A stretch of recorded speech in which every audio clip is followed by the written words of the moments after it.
There's no denying that there's been a significant shift in recent weeks away from what is commonly referred to as the woke agenda or woke politics. A lot of companies are seeing the writing on the wall and adjusting, and so maybe is the gaming industry, as they seem to be asking permission of sorts to act normally again. Well, let's go into some of it, shall we?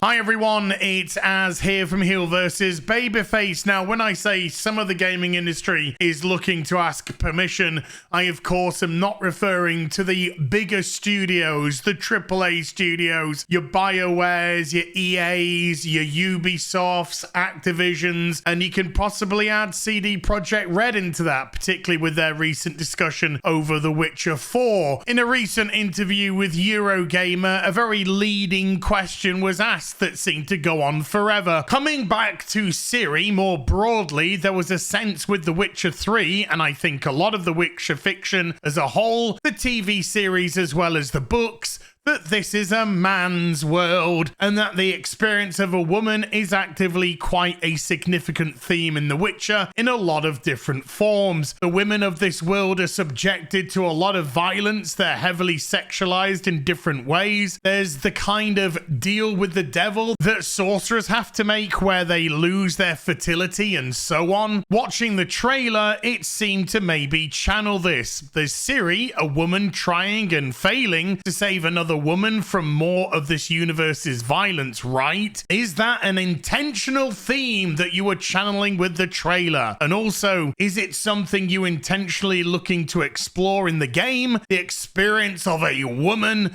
particularly through Ciri's eyes, in this world. Now, because this is Eurogamer, a trash mainstream media website, it fails to mention, of course, the tens of thousands of men that constantly die during all of the wars which take place in this Witcher universe. Man goes to war, man loses life in war, woman most affected, hashtag mainstream media. In a world where survival itself is a struggle day to day, nothing says current day more than sticking in some gender politics. However, CD Projekt Red, because they are so leaning towards this DEI and ESG bollocks, lent into this question themselves. I mean, I would say the world of The Witcher is a really dark one that's really inspired by, of course, dark fantasy folklore, but also medieval to early Renaissance history, and that is a world that was tough. Tough for many groups,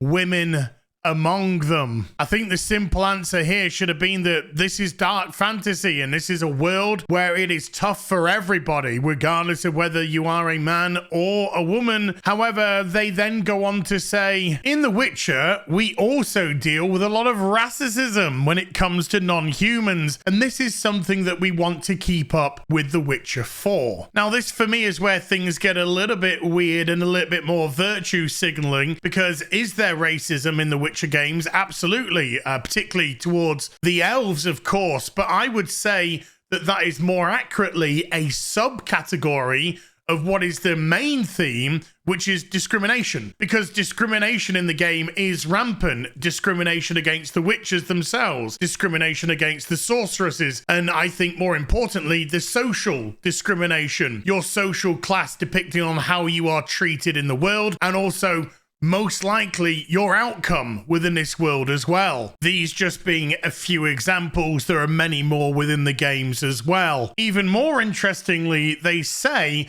we tackle them without giving easy answers, but often opening difficult questions that players have to answer. And I think some of those questions might be going in this direction as well, because, yeah, Ciri is a woman, and as a witcher in this world, this is an unusual state. Well, correct, this is an unusual state because women can't be witches. But with trying to stay on topic for this video, that's something that we'll discuss, no doubt, along the line as The Witcher 4 gets further into its development cycle. That was really more of an example of what the political answer seems to be, where things tend to always lean towards that sort of answer, as opposed to just being normal, stressing that this is a dark world for everybody. The racism, sure, it's against elves, but discrimination is everywhere, regardless of your gender, regardless of your sexuality, your magic ability, your witcher ability, your social ability. Everything tends to always lean into the far left ideological gender identity, gender politic answer. Now, a great example of a counter to this sort of question was, of course, given by the Witcher himself, Henry Cavill. There's something really interesting with this character that I find fascinating, which is that he genuinely really does just want to do the right thing. But everywhere he goes, whether it's a new town or a new bar, people just kind of give him a hard time and they rag on him despite the fact that he has great intentions. I'm curious if that's comparable to this sort of world, this culture of toxic fandom, where like if you make a movie, especially if you make a superhero movie, like you have great intentions, but there are always going to be a small yet vocal group of people there can kind of just be toxic. I understand what you're saying, but when it comes to fans, it is a fan's right to have whatever opinion they want to have. And people are going to be upset because, especially when you're talking about books or games, because you're never going to be the exact person who they had in their head or who they played on Witcher 3, for example. I don't necessarily consider that toxic. I just consider that passionate. Fair and, to be honest with you, perfect answer. Then about a week or so ago, there was an interview with one of the developers from Kingdom Come Deliverance 2, and they stressed that big studios are terrified of YouTubers like The Critical Drinker and Asmongold. In a translated interview, he says, listen, I've heard that they're, big developers and studios, really scared of hate tubers, let's say, the kind of guys who started criticizing Critical Drinker, Asmongold, and others who started criticizing big companies. And now I found out from some people that companies are really terrified of them, and it's really having an impact. That when somebody starts to critique the game and the corporate world, that it does have an impact. Intentional or not, this certainly lends itself to what we now call toxic positivity, where you can no longer criticize what's going on within your own company. You can't criticize the development cycle.